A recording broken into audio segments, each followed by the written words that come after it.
Hi everyone. आज मैं continue कर रहा हूँ जो लास्ट क्लास से हमने स्टडी किया था, geometrical representation of complex number. मैं उसी को लेकर आगे मैं कंटिन्यू कर रहा हूँ। उसमें कुछ कॉन्सेप्ट में डिस्कस कर रहा हूँ जो बहुत इंपॉर्टेंट है। ये डायरेक्ट हम इस कॉन्सेप्ट यूज करेंगे जब आईआईटी जेईई का क्वेश्चन, एडवांस का क्वेश्चन सॉल्व करने के लिए जाएंगे। तो ये सारे कॉन्सेप्ट डायरेक्ट यूज होते हैं। तो सबसे पहले कंसेप्ट क्या है, मैं कंसेप्ट को डिस्कस करता हूँ और इसके बारे में इम्पोर्टेंट कंसेप्ट में बताऊंगा।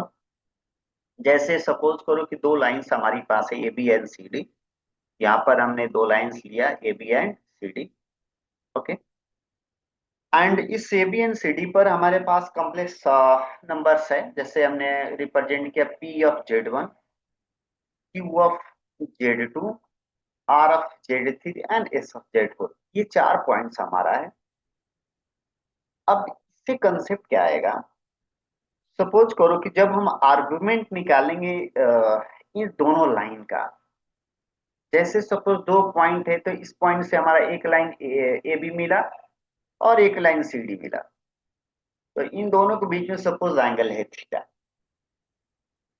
तो डेफिनेट अगर इन दोनों के बीच का एंगल थीटा जीरो हो जाएगा तो क्या हो जाएगा, दोनों ये लाइन कोलिनियर हो जाएगा, कोइंसाइड्स कर जाएगा। करेक्ट।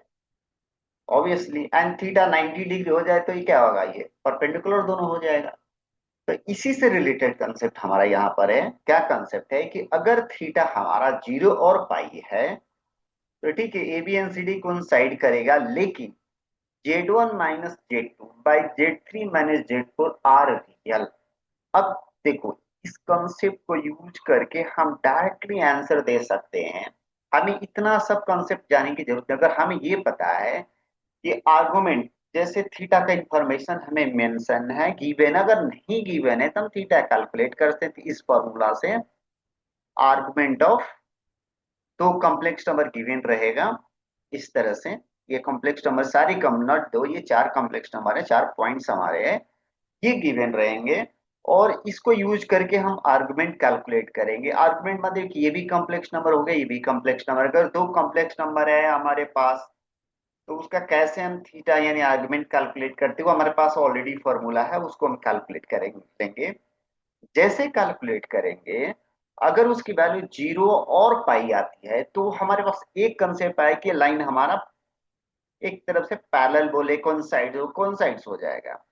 अच्छा, जो मेन कंसेप्ट क्या है कि Z one minus Z two by Z three minus Z four की वैल्यू क्या होगा। तो वो हमारा प्योरली रियल, जो हमें डायरेक्ट यूज कर सकते हैं न्यूमेरिकल क्वेश्चन में। इसकी वैल्यू क्या हो जाएगा, डायरेक्ट लिख सकते हैं प्योरली रियल। कब होगा, जब थीटा की वैल्यू, इन दोनों के बीच के थीटा की वैल्यू जीरो या पाई, जीरो या पाई हो जाए, तब इन दोनों का Z one minus Z two divided by Z three minus Z four purely real. Real मतलब वो कोई real value x y, like two three four five, सब उसमें आई वैल्यू नहीं रहेगा इस रेशियो का। तो ये सबसे इंपॉर्टेंट कॉन्सेप्ट है। सेकंड, अगर मान लो कि सेम थीटा, अगर यही थीटा अभी बताए कि 90 डिग्री हो जाए, यहाँ पर 90 डिग्री आता है प्लस माइनस दोनों, तो उस केस में हम यस डेफिनेटली दो लाइन परपेंडिकुलर हो जाएगा, A B and C D perpendicular हो जाएगा। उसको हम बोल सकते हैं कि A B and C D both are perpendicular. Okay, perpendicular हो गया। लेकिन जो सबसे इंपॉर्टेंट चीज क्या है, जैसे हमने यहाँ पर Z one minus Z two by Z three minus Z four के बारे में बताया है कि रियल है प्रीवियस केस में, तो इस केस में प्योरली इमेजिनरी हो जाएगा। तो हमें क्वेश्चन इसी तरह से मिलता है कि बहुत सारे कॉम्प्लेक्स नंबर दिया है, या हमें इससे रिलेटेड कंसेप्ट यूज करना होता है दूसरे क्वेश्चन सॉल्व करने के लिए। तो हम ये देखते हैं कि आर्गुमेंट क्या है। अगर प्लस माइनस फाइव डायरेक्टली बोलेंगे कि ये दोनों Z one minus Z two and divided Z three minus Z four, यानी रेशियो क्या होगा, प्योरली इमेजिनरी होगा। यानी कि आई कंपोनेंट होगा, रियल पार्ट हमारा जीरो हो जाएगा। ठीक है। यही हमारा होता है कि सपोज करो एक्स प्लस आई वाई है, तो ये पार्ट हमारा जीरो हो जाएगा हमारा ये। तो हम इसे क्या और कॉन्सेप्ट क्या देख सकते, मतलब यूज कर सकते हैं। पहला तो ये है कि ठीक है, इन दोनों का रेशियो क्या होगा, Z one minus Z two by Z three, Z three minus Z four का रेशियो बोलते हैं प्योरली इमेजिनरी होगा। जब हमारा आर्गुमेंट दोनों के बीच में प्लस माइनस 90 डिग्री हो। अच्छा, और क्या हम कंसेप्ट यूज करते हैं? सपोज करो किसी किसी क्वेश्चन हमें रियल पार्ट को जीरो करने की जरूरत पड़ती है और हमें इंफॉर्मेशन नहीं है, तो हम क्या करते हैं? थीटा के बेसिस पर बता सके वो ये थीटा हमारा पाई बाई टू है प्लस माइनस, यानी कि इमेजिनरी पार्ट हो, ये प्योरली इमेजिनरी होगा रेशियो, यानी कि रियल पार्ट जीरो, यानी कि रियल पार्ट अगर दिया हुआ है डायरेक्ट जीरो करके हम उसे कुछ कैलकुलेट कर सकते हैं। मान लो कि कुछ भी इंफॉर्मेशन हमें कैलकुलेट करना है, कम्प्लेक्स नंबर आ रहा है इस रेशियो फॉर्म में, और हमारा थीटा दे रखा है कि 90 डिग्री है, तो हमें सॉल्व करने की जरूरत नहीं, डायरेक्ट रियल पार्ट को जीरो कर दो। रियल पार्ट को जीरो करने से क्या होगा कि हमें कुछ ना कुछ उसमें से कॉन्सेप्ट मिल जाएगा, यानी कि कुछ ऐसा इंफॉर्मेशन में जो हमारे क्वेश्चन में हेल्प करेगा वो। तो ये तो पहला कॉन्सेप्ट होगा, इस तरह की चीजें हमें माइंड में रखना है। ठीक है, इसलिए बहुत इंपॉर्टेंट कॉन्सेप्ट है हमारा यहाँ पर। ओके, नेक्स्ट क्या हमारा है, नेक्स्ट पॉइंट, ये भी बहुत इंपॉर्टेंट है। जैसे सपोज करो कि हमारे पास कॉम्प्लेक्स नंबर है Z1 Z2 एंड Z3, तीन कॉम्प्लेक्स नंबर है, और ये वर्टिसेस है किसका? एक आइसोसेलेस राइट एंगल ट्रायंगल का। करेक्ट, लिखा है कि complex number Z1 Z2 and Z3 are vertices of ABC respectively of an isosceles right angle triangle with right angle C, यानी कि हमें एक आइसोसेलेस राइट एंगल ट्रायंगल है और उसमें राइट एंगल C है, AB नहीं है, C है। ओके, अब हम क्या करेंगे, यहां पर कंसेप्ट क्या यूज करेंगे कि अगर ये राइट एंगल है तो Z1 माइनस Z2 स्क्वायर जो होगा 2 into Z1 minus Z3 into Z2 minus Z3 minus Z2, ये इंपॉर्टेंट फॉर्मूला हमें याद रखना है। ये बहुत बहुत इंपॉर्टेंट है, हर जगह इसको हम यूज करेंगे। ठीक है, इसको सॉल्व, इसको प्रूफ भी हम कर सकते हैं, प्रूफ का भी तरीका है, इसका कैसे प्रूफ करना है मैं भी डिस्कस करता हूँ इस वीडियो पे। ओके, तो कैसे हम प्रूफ करेंगे? जैसे सपोज करो अभी हमने डिस्कस किया कि ये आइसोसेलेस राइट एंगल ट्राइंगल है, तो पहले एक हम ट्राइंगल ड्रॉ करेंगे। ओके, मैंने यहाँ पर ड्रॉ कर लिया।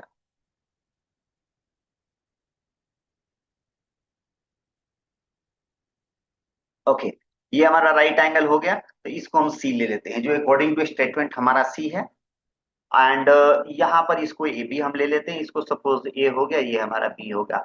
अब इस पॉइंट को हमने एज्यूम करें कि Z1 Z2 एंड Z3 दिया है, तो हम क्या करेंगे, ये जो पॉइंट है ये Z1 है, इसको हमने ले लिया, Z2 ले लिया, और इसको हमने Z3 ले लिया। तो ये चीज हमने एज्यूम कर लिया।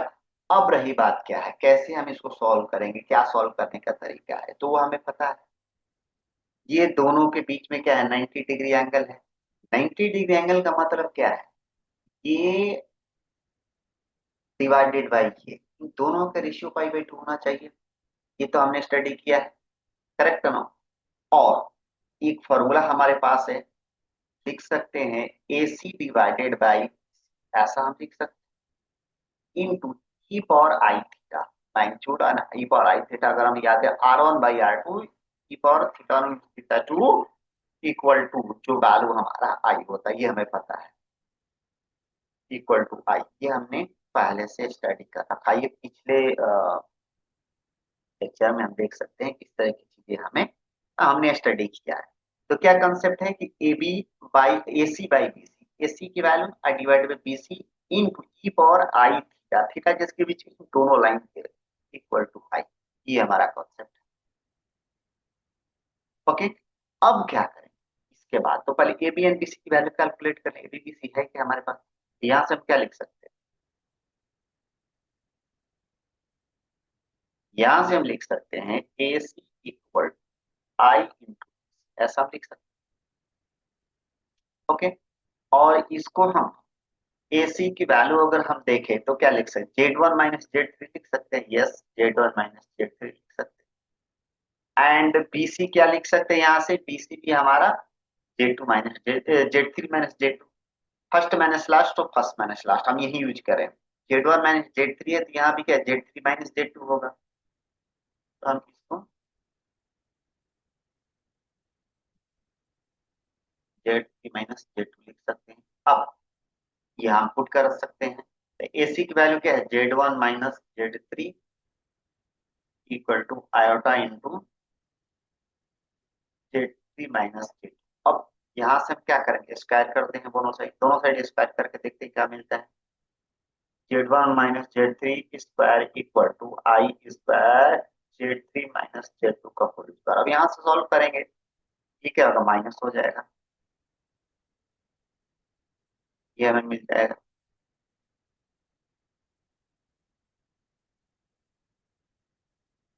ऐसा हम काम कर सकते हैं। अब इसको जैसे हम सॉल्व करेंगे तो हमें ये मिल जाएगा, आपको आप सब सॉल्व करके देखिए, ये मिलेगा।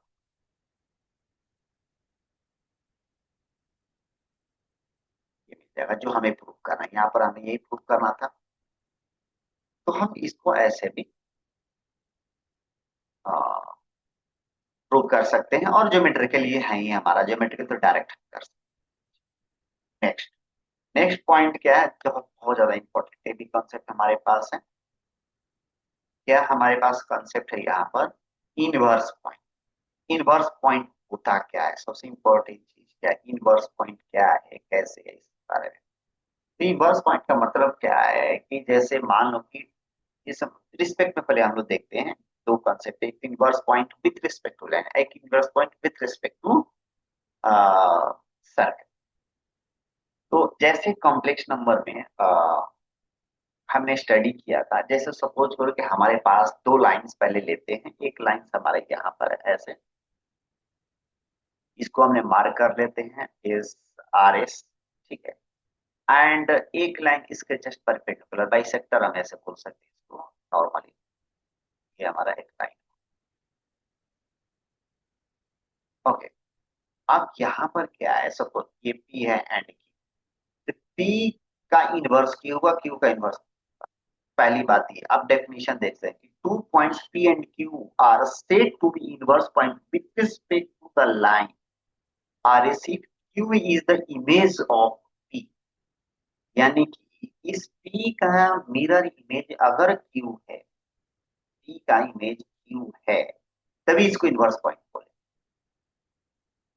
किसके रिस्पेक्ट, इस लाइन के रिस्पेक्ट। जैसे मान लो कि लाइन हमारा आईना हो गया, अब इसका इमेज इतना ही डिस्टेंस पर इधर है, ये मान लो कि बिल्कुल प्लेन मिरर हमारा है, तो जितना डिस्टेंस पर P उतना डिस्टेंस पर Q, तो ये पीछे की तरह हमारा, तो P का मिरर इमेज, और इमेज बोले P का इमेज अगर Q है विथ रिस्पेक्ट टू लाइन, ये लाइन के रिस्पेक्ट में, तो हम ये बोल सकते हैं कि P and Q are inverse point, यानी P का इनवर्स Q एंड Q का इनवर्स, ऐसा हम बोल सकते हैं। ये बेसिक कॉन्सेप्ट है। किसके लाइन रिस्पेक्ट में, ये लाइन का रिस्पेक्ट, सन, ये मेनली हमें समझना होता है, ठीक है। इसको आगे हम क्वेश्चन में सॉल्व यूज भी करेंगे। मैं नेक्स्ट क्लास में क्वेश्चन भी सॉल्व करने की कोशिश करूंगा, इसको बहुत इंपॉर्टेंट पॉइंट। नेक्स्ट पॉइंट हम आते हैं। नेक्स्ट पॉइंट क्या है हमारा यहाँ पर, कि inverse point with respect to circle. और विथ रिस्पेक्ट टू सर्कल में क्या है कि if C is the centre of circle, P and Q are the 3 points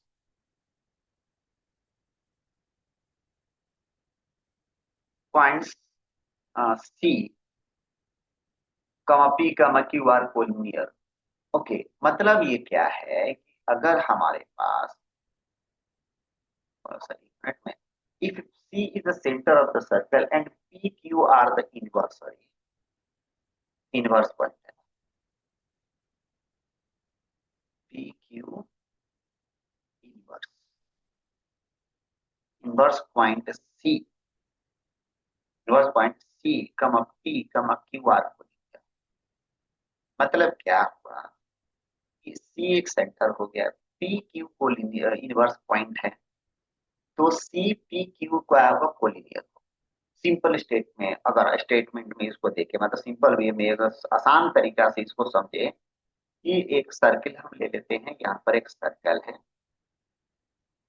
और स्टेटमेंट के अकॉर्डिंग यहाँ पर मैं मार्क कर लेता हूँ सेंटर, यहाँ पर हो गया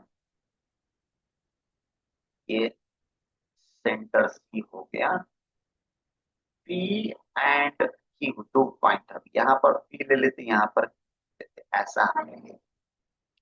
तो ये अब क्या है कि पी एंड क्यू देखो इनवर्स कैसे है, क्योंकि ये इसका मिरर इमेज इसके रिस्पेक्ट में है। इस यहाँ पर हमारे पास जैसे हम मिरर इमेज, हमने इमेज लिया इसका पी का मिरर इमेज क्यू है, उसी तरह पी का इमेज यहाँ पर क्यू है इस साइड अगर देखें तो नॉर्मली। तो अब क्या होगा कि अकॉर्डिंग टू कौन सी पी क्यू आर कोलियन की तीनों कोलिनियर एक लाइन में है, और अगर एक लाइन में है तो सीपी ये distance into C Q equal to radius, ये रेडियस आर इसके आर स्क्वायर के बराबर होगा। ये बहुत बड़ा इंपॉर्टेंट कॉन्सेप्ट है जो हमें आ, याद रखना है, और इसको डायरेक्ट हम यूज कर सकते हैं। ओके, ये बहुत बहुत इंपॉर्टेंट है। ठीक है, अब हम क्या करने जाएंगे, एक क्वेश्चन में डिस्कस कर रहा हूँ इस पे, एक छोटा सा क्वेश्चन, जैसे कि हमें कुछ क्या बोल सकते हैं, जो एक तरह से डाउट का है, मतलब क्लियर हो जाएगा इससे जो भी स्टडी। क्वेश्चन क्या है हमारा, वो देखते हैं। क्वेश्चन हमारा हो जाएगा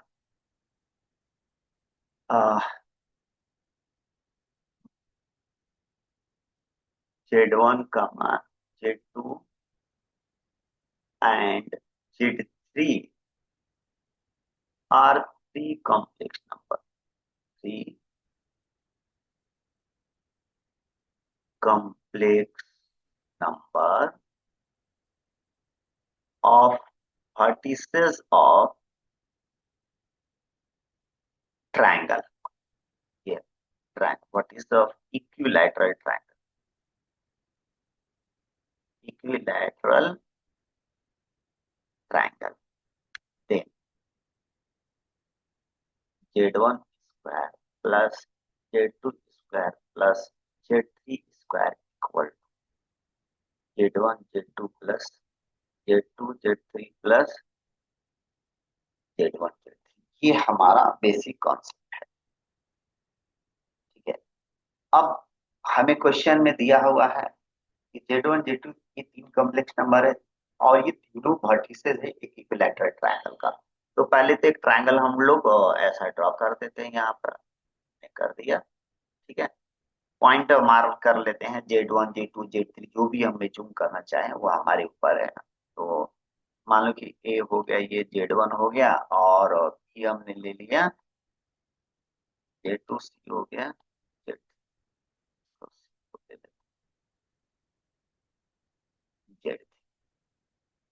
करेक्ट। तो इक्विलैटरल ट्रायंगल यानी कि ये सारे एंगल इक्वल होंगे, ये तो पता है। कितने होंगे, pi by 3, pi by 3 and pi by 3, यानी कि 60-60 डिग्री होगा, 60-60 डिग्री के बराबर होगा। तो अभी अब हम कॉन्सेप्ट क्या यूज करेंगे, तो रेशियो कौन कौन से रेशियो बराबर होगा, रेशियो हम देखते हैं कौन कौन से रेशियो। तो रेशियो हमारा होगा Z1 - Z, Z1 - Z divided by Z3 - Z। अब ये किसके इक्वल होगा, Z3 - Z1 डिवाइडेड बाई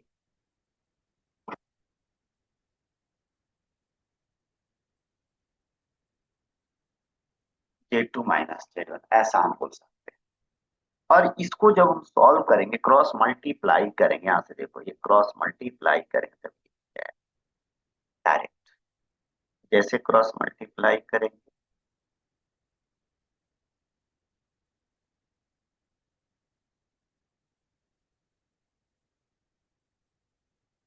तो हमें ये मिल जाएगा। आप इसको मल्टीप्लाई करके देख सकते हैं, ये हमें मिल जाएगा। ये हमारा बेसिक कॉन्सेप्ट है इसका। ठीक है, तो इस तरह का क्वेश्चन है डायरेक्ट, जैसे हमने देखा कैसे हमने यूज किया, वो यूज कर रेशियो, और R1/R2 और आई थीटा, और theta 1 - theta 2 I × theta 1 theta 2 जो हम यूज करते हैं, सेम कॉन्सेप्ट यहाँ यूज किया मैंने। तो हम डायरेक्ट लिख सकते हैं ये दोनों रेशियो हमारा, ये दोनों बराबर हैं। तो डायरेक्ट यहाँ से सॉल्व कर सकते हैं। ये बेसिक कंसेप्ट हमारा। ओके, नेक्स्ट अब इस पे मैं कुछ पॉइंट डिस्कस करने जा रहा हूँ जो बहुत इम्पोर्टेंट, बहुत ज्यादा, जो मेडिकल क्वेश्चन है। क्या है सबसे पहले पॉइंट? सपोज करो अगर Z Z one and Z two दो कॉम्प्लेक्स नंबर है, Z one and Z two are two complex number,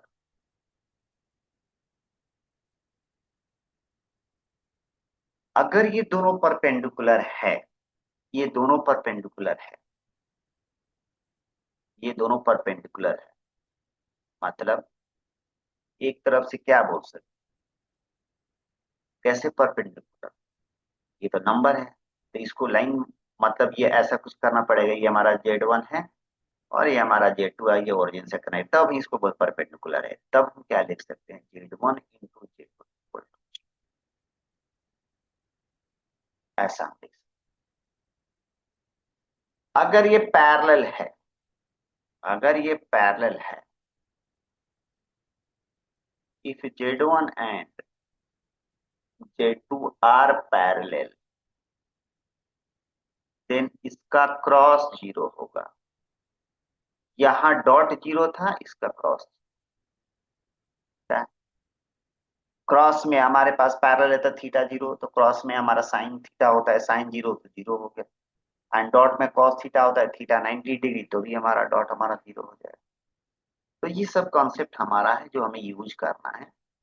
next class में मैं कुछ क्वेश्चन डिस्कस करूंगा इस पे बेसिस। आज के लिए इतना ही, अभी मैं क्लास को वाइंड अप कर रहा हूँ। थैंक यू, धन्यवाद।